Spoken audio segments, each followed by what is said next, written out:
la deuxième partie de notre semaine dans le monde. Et cette semaine, eh bien, nous sommes avec Martine Laroche-Joubert, qui est grand reporter à France 2, avec François Dorcival, qui est éditorialiste à Valeurs Actuelles et au Figaro Magazine, avec Bruno Jeudi, qui dirige le service politique du JDD du journal du dimanche, et avec Ziad Limam, qui est le directeur du mensuel Afrique Magazine. La Grèce est sauvée, mais pour combien de temps? Les Européens, le FMI et les créanciers privés ont déboursé en tout 230 milliards d'euros pour le pays. En contrepartie, eh bien, Athènes accepte de nouvelles mesures d'austérité. La directrice du FMI, du Fonds monétaire international, Christine Lagarde, s'est félicitée de cet accord. On l'écoute. Je voudrais d'abord vous dire que je me félicite de cet accord conclu entre membres de l'eurozone et les autorités grecques. François Dorcival, la dette grecque ne va pas être réduite comme on le souhaitait. On voit un taux de chômage en Grèce qui est à hauteur de 20%. Le pays qui entame sa 5e année de récession. Est-ce qu'on a raison de vouloir sauver à tout prix la Grèce? Certainement, nous avons raison de vouloir sauver la Grèce. Elle est membre de l'Union européenne, de la zone euro. On ne va pas les abandonner, sauf à faire exploser ce que nous avons construit. Cela dit, la question est l'aide que l'on fournit à la Grèce pour lui permettre en gros de liquider une partie de sa dette qu'elle ne peut pas rembourser. Cette aide a des contreparties. La question porte sur les contreparties. Est-ce que les contreparties permettent néanmoins à la Grèce de redécoller, c'est-à-dire d'avoir un avenir de croissance qui puisse lui permettre de sortir de la récession dont vous venez de parler et en effet d'accélérer le remboursement progressif de ce qui lui restera. Peut-être que le remède n'est pas bon. Ce que je dis, c'est que le remède est discutable. Mais pour le moment, nous n'avons pas beaucoup le choix. Ça fait 2 ans quand même qu'on utilise le même remède. Il est peut-être temps de se poser sérieusement la question maintenant, non? Mais on le fait tout le temps. Les Allemands posent tout le temps la question, nous aussi, les Européens dans l'ensemble, mais la conclusion que chacun tire, c'est que nous ne pouvons pas laisser tomber la Grèce. Donc nous l'accompagnons en espérant que, de toute façon, la conjoncture européenne va elle-même bouger, parce qu'aujourd'hui, la conjoncture européenne n'est pas très bonne. Bruno Jeudi, oh là, pardonnez-moi, j'ai un problème. Je suis désolée, Bruno Jeudi. On doit sauver la Grèce à tout prix. Écoutez, en tous les cas, c'est ce qu'on essaie de faire. Le seul problème, c'est qu'il y a un côté soin palliatif presque pour ce pays, je trouve très inquiétant. Il y a un chiffre qui n'est pas souvent donné, c'est que la richesse intérieure de ce pays a baissé de 25%. Je ne sais pas si vous vous rendez compte ce que ça veut dire pour un pays qui est quand même tout petit.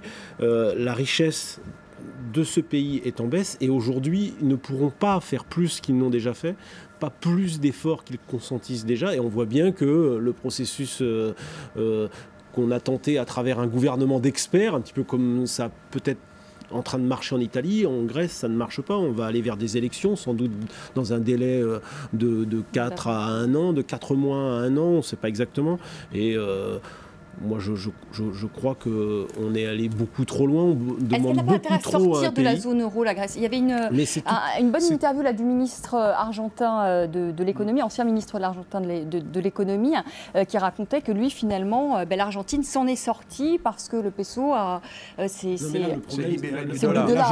Là, je rejoins François Dorcival sur ce point-là, c'est que si la Grèce doit sortir, c'est tout un système qui s'effondre. Donc c'est un jeu de domino et les Européens sont coincés par le fait qu'ils n'avaient pas prévu au départ un système pour permettre une sortie, ce qui n'existe pas. Et du coup, aujourd'hui, on est un petit peu embarqué dans une fuite en avant, français et allemands qui essaient de tenir un petit peu toutes les assiettes. Et avec les risques que ça comporte, et sans doute qu'il faudra peut-être soit...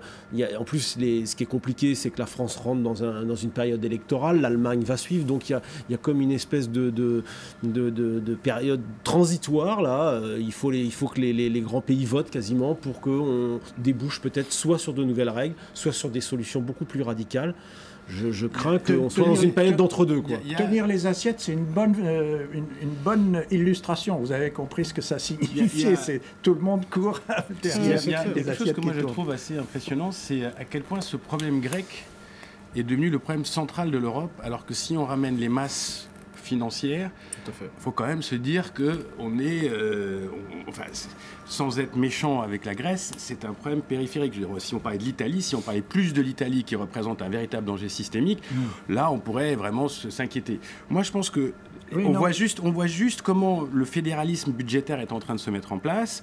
Il est à la mode allemande, il faut que ça soit rigoureux, ok, tout le monde est un peu mis au diapason, tout le monde a compris que ça allait fonctionner comme ça, mais on peut pas le laisser, on peut pas, non, pour tout le monde ça va fonctionner comme ça, c'est-à-dire les Français vont s'y mettre, l'Italie s'y est mise, les grands pays vont s'y mettre, etc. Mais on peut pas littéralement tondre un pays comme on est en train de le faire, parce que moi je parle pas.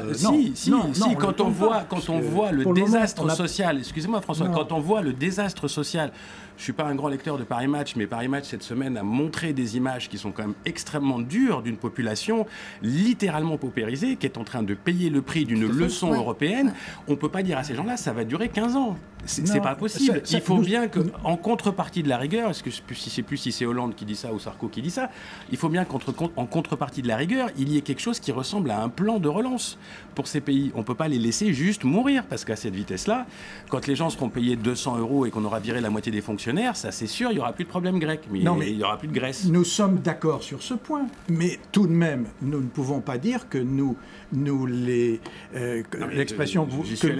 tendons. Non, puisque nous leur apportons encore de l'argent après tout celui qu'ils ont, tout l'argent qu'ils ont emprunté. Que les banquiers vous donnent là pour pouvoir payer vos découverts et qui valent 25%. Pendant 10 ans, ils ont emprunté à des taux faibles. La réforme, ça explose. Donc il faut tenir compte de cette réalité. Mais finalement, c'est les banques, en fait. On prête de l'argent pour les banques. Mais vous avez raison. Oui, mais c'est ce qui est gênant quand même, parce que ça ne... Lehman Brothers, dans le système financier mondial, qu'est-ce que ça représentait ? Moins que la Grèce dans le système européen. C'était rien, Lehman Brothers. Sauf que, dès lors que c'était en faillite, ça provoque la panique. Eh bien, la Grèce, c'est Lehman Adelphi, c'est-à-dire la même chose, mais en grec. Mais François Dorsival, vous ne pensez pas qu'on va finir par effacer ce que disent en tout cas certains économistes qui viennent ici sur le plateau, prendre sa perte? Mais on la prend à 70% déjà. On la prend déjà. Puis après, on la prendra pour qui? On la prendra pour l'Italie, pour l'Espagne? Non, justement, parce que l'Italie est en train de. Oui, l'Italie commence. Et donc, commence ça à prouve redresser. qu'il y a des choses possibles. Pardon, allez-y. Oui, puis l'Italie, elle a pas mal de PME, beaucoup de PME, donc elle peut espérer peut-être s'en sortir. Moi, ce qui me frappe, c'est ces gens dans la rue, parce qu'on a l'impression que ce sont les mêmes qui vont payer, c'est-à-dire les gens qu'on peut facilement repérer, les salariés qui ont des salaires moyens. Allez, on leur enlève 500 €, les retraités, des gens qu'on peut très facilement cibler. Et alors qu'il y a une fraude fiscale énorme, qu'il y a certainement de l'argent qui part Dieu sait où. Et ça... Voilà. Et donc il peut y avoir une violence dans la rue qu'on peut comprendre. Et je pense que les gens ici, qui ont en effet des salaires moyens, peuvent s'imaginer être plus tard dans la peau même pas d'un ouvrier grec. Il y a des professeurs qui voient leur salaire amputé, des chirurgiens. Mais je pense qu'il y a une réelle vague d'immigration sans précédent vers l'Allemagne. Il y a une réelle réforme, un réel renouveau de la Grèce qu'ils doivent trouver en eux-mêmes. On parlait de ces niches fiscales absolument aberrantes, que ce soit les armateurs, l'Église, je sais pas, les pop et autre chose. Donc il y a quelque chose qu'ils ont à trouver en eux-mêmes. Mais nous, en tant qu'Européens, en tant qu'institution, on leur a prêté des dizaines de centaines de milliards pendant des années pour faire des autoroutes, pour faire des hôtels, pour faire je ne sais quoi. Il faut bien que cette industrie bruxelloise, elle ait un mea culpa. Que ces banques qui ont prêté à un client qui n'était pas solvable pendant des années, c'est pas des rigolos ces banquiers, c'est pas des types qui jouent à... L'argent, il n'est pas disparu, l'argent. Il est allé dans du travail. Vous avez un mauvais... Oui, mais enfin, visiblement... Il est parvenu en Suisse. Il n'y a pas eu les gains de productivité. Il est parvenu en Suisse, comme ce qui se passe généralement dans d'autres pays ailleurs. Allez, on va parler de la campagne présidentielle en France. Nous sommes à moins de 2 mois du premier tour. Nicolas Sarkozy, vous le savez, a déclaré sa candidature il y a 10 jours. Depuis, le président sortant multiplie les propositions. Une campagne qui est axée notamment sur la valeur travail, du déjà entendu en 2007. Nicolas Sarkozy qui attaque sur ce sujet les socialistes. On l'écoute. Je veux être le porte-parole de cette France qui veut vivre de son travail. Ils nous disent qu'ils veulent tout faire pour l'emploi. Tout faire pour l'emploi. Ce qu'ils veulent, c'est seulement dépenser plus. Alourdir les charges qui vont pénaliser le travail. Quant au candidat socialiste François Hollande, lui, il continue à dénoncer le bilan du président sortant. On l'écoute. Si je regarde tout ce qui a été fait depuis 5 ans en direction des plus favorisés, des plus privilégiés, des plus riches de notre pays. C'était les largesses fiscales, le bouclier fiscal, les avantages fiscaux, toujours aux mêmes. Alors je veux bien lui reconnaître le mérite de la repentance, du regret, du pardon. Mais il est un peu tard. Et on regarde, si vous voulez bien, ce dernier sondage CSA pour BFM TV et RMC. Au premier tour, eh bien, l'écart se resserre entre François Hollande et Nicolas Sarkozy. 28% pour François Hollande, moins 2 points. Nicolas Sarkozy, 27%, plus 1 point. Et au second tour, alors là, bon, l'écart est toujours important. François Hollande, 56%. Et Nicolas Sarkozy, 44%. Bruno Jeudi, il doit se faire du souci aujourd'hui quand même, François Hollande, vous pensez ou... Pour l'instant, il ne faut rien exagérer. Il reste favori, très grand favori de cette élection. Et c'est une des données de cette campagne qui commence vraiment. Hein. François Hollande est très en avance. Jamais un président sortant est rentré dans une telle situation en campagne. Il est donné battu depuis des mois et des mois, devancé au premier tour comme battu au second tour. Ça, c'est une donnée inédite. Il faut le rappeler parce que tous les présidents sortants, quand ils sont entrés en campagne, n'étaient pas dans la situation de Nicolas Sarkozy, qui apparaît aujourd'hui comme... non seulement le challenger, mais presque perdant, quoi. Puis les socialistes, ils sont quasiment déjà pas en train de mettre le champagne au frais, mais pas très très loin. L'entrée en campagne de Nicolas Sarkozy, par contre, est assez étonnante. C'est-à-dire que finalement, il rentre assez vite en campagne. Il s'est débarrassé de son costume de président et est devenu candidat comme ça assez vite. Il va même dans la rue, vers les gens, comme il ne l'avait peut-être même pas fait en 2007. Je suis assez surpris. Moi, j'ai fait des déplacements avec lui. Ça m'a plutôt assez surpris. Donc, il fait plutôt une assez bonne entrée en campagne. Il y a un petit effet dans les sondages. Au premier tour, on voit, il monte un peu. On a l'impression que c'est lui qui commence à dicter un peu voilà. l'agenda, il multiplie les propositions. Vous avez raison, Vanessa. Et qu'est-ce que ça provoque ? Ça provoque un petit tassement chez François Hollande. C'est-à-dire que la visibilité du candidat Sarkozy fait qu'on voit un peu moins François Hollande actuellement. Mais ça, c'est normal, hein, c'est les séquences de campagne. Et du coup, il y a un petit tassement François Hollande, ce qui explique un peu ce petit resserrement dans certains sondages, parce que vous aurez remarqué, et ça, c'est une différence peut-être par rapport à d'autres campagnes. On a des différences importantes, il faut le dire à nos téléspectateurs, entre certains sondages qui continuent où François Hollande est encore largement en tête et d'autres sondages où François Hollande c'est plus serré entre Nicolas Sarkozy et François Hollande. On a un début de polémique d'ailleurs ici entre instituts de sondage. Mais il faut le dire parce que ça existe et le commentaire des sondages fait aussi partie des campagnes. Maintenant, sur le terrain, on voit que ce qui est vraiment frappant, c'est vraiment l'espèce de référendum, de match bloc de gauche contre bloc de droite. Et on voit que les deux autres candidats, on va dire le 3e et 4e, sont un peu à la peine. Tant Marine Le Pen, qui reste quand même à des niveaux très élevés, que François Bayrou, qui lui a beaucoup, j'allais dire, pâti du mois de janvier, du mois de février, pas très très bon pour lui, alors qu'il avait fait une bonne entrée en campagne. François Dorcier, est-ce qu'il va falloir qu'il retrouve quand même une dynamique, François Hollande ? Parce que là, finalement, c'est la stratégie de l'évitement, on mise tout sur l'anti-sarkozysme, mais est-ce que ça suffit quand même ? Est-ce qu'il va pas falloir faire quand même quelques propositions François un peu Hollande, là ? il a besoin d'un troisième moment. Il en a eu deux jusqu'à présent. Le premier, c'était sa victoire aux primaires du Parti socialiste, qui lui a donné un souffle incontestable, après quoi vous avez eu une période de faux plats, puis un deuxième moment qui a succédé à son meeting du Bourget, et depuis, on attend le troisième. Alors, il a présenté son livre cette semaine, Changer de destin, changer son destin, et nous attendons le troisième. Or, effectivement, ce qui se passe en ce moment, c'est que, comme vous l'avez dit il y a un instant, Nicolas Sarkozy, comme il le fait si souvent, il dicte l'agenda. Et comme il dicte l'agenda et qu'il décale la campagne, il la décale sur le terrain des valeurs et non pas simplement sur le terrain de l'économie, on a un peu le sentiment que François Hollande a étalé toutes ses cartes et qu'il lui en manque maintenant pour reprendre le souffle de la troisième étape. Il va lui falloir un nouveau souffle, Ziad ? Moi, je pense qu'il a toujours le même souffle. C'est peut-être pas le candidat flamboyant, c'est peut-être pas DSK, c'est peut-être pas quelque chose d'aussi glam.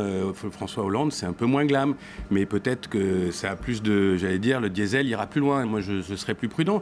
Moi, je pense que Sarkozy, c'est très impressionnant parce que c'est le reflet d'une peur. Moi, je crois qu'il y a eu la peur de ne pas passer le premier tour et qu'il fallait d'abord verrouiller les positions du premier tour, ce qui explique cette campagne formidablement à droite.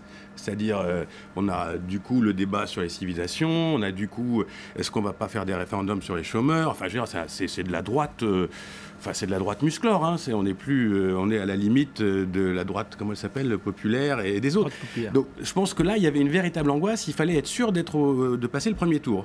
Et après, tout est possible dans une élection, tout peut se jouer. Donc je pense que ça, c'était l'enjeu. Et d'où cette espèce de revival des valeurs françaises. Je sais pas, moi je l'ai senti comme ça. La bipolarisation, elle est pas seulement... non, parce qu'avec un Bayrou à 14-15, Marine Le Pen à 17-18... C'est aussi parce que Nicolas Sarkozy démarre sa campagne loin derrière François Hollande, qui doit, pour retrouver des couleurs, faire baisser, aller chercher des voix, soit chez Marine Le Pen, qui en a le plus derrière lui, soit vers François Bayrou. Il a choisi d'abord, à mon avis, de faire 3-4 semaines sur le terrain de Marine Le Pen. Et j'imagine, en stratège de campagne, qui va faire la suite de la campagne sur les terrains du centre. Enfin, ça paraît... Mais ça va être dur. Vous savez, Nicolas Sarkozy fonctionne par séquence, donc il est assez prévisible de ce point de vue. Ça va être dur de ramener des gens du centre en ayant un discours... Je pense que vous avez raison, c'est la vraie interrogation de cette campagne. Et puis on a oublié Mélenchon. Non, mais parce que lui, il monte.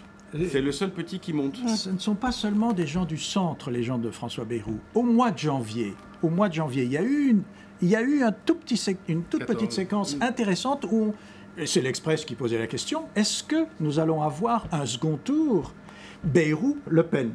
Il y a eu ça. Parce que Bayrou, lui, il compte sur l'effritement des deux favoris. Il comptait. Et donc, les électeurs de Bayrou sont en partie ceux qui veulent savoir qui peut battre Hollande ou qui peut battre Sarkozy, en dehors d'être du centre. Le dernier mot sera pour Martine Laroche-Joubert. Martine, vous êtes grand reporter. Je voudrais savoir, est-ce que cette campagne, elle vous intéresse, cette campagne électorale? Est-ce que ces candidats vous emportent un peu? Oui, elle m'intéresse, mais elle ne m'emporte pas. Et tout ça parce que j'ai suivi à l'étranger 2 campagnes qui m'ont vraiment emportée. Il y a eu d'abord celle de Barack Obama aux États-Unis. J'ai suivi ça pendant 1 an et ça, c'était extraordinaire parce qu'il y avait un vrai souffle et en même temps, il y avait un maillage sur le terrain, les militants qui passaient de porte à porte, maison à maison. C'est tout à fait extraordinaire. Et puis, il y a bien longtemps aussi, j'avais suivi la campagne de Nelson Mandela. Et là aussi, c'était le souffle de l'histoire. Et je dois dire que pour eux deux, j'aurais voté les yeux grands ouverts. Il faudrait, avec, à mon avis, simplement une différence, sans vouloir rentrer dans la comparaison, c'est que cette campagne se déroule en pleine crise économique et sociale, et elle plombe totalement la ferveur qu'il peut y avoir. Il y a peu ou pas de ferveur, assez peu en fait dans cette campagne, c'est aucun candidat. Enfin, voilà, les meetings, ça marche parce que c'est les militants, mais il faut bien voir qu'en dehors des meetings, on est bien loin de l'élection de Nelson Mandela ou encore de Barack Obama. Merci beaucoup Martine Laroche-Joubert d'être venue sur le plateau de France 24. Merci à Bruno Jeudi, François Dorcival et Ziad Limam. Je vous souhaite un très bon week-end. Je vous retrouve lundi 19h10 pour un nouveau débat sur France 24. À lundi.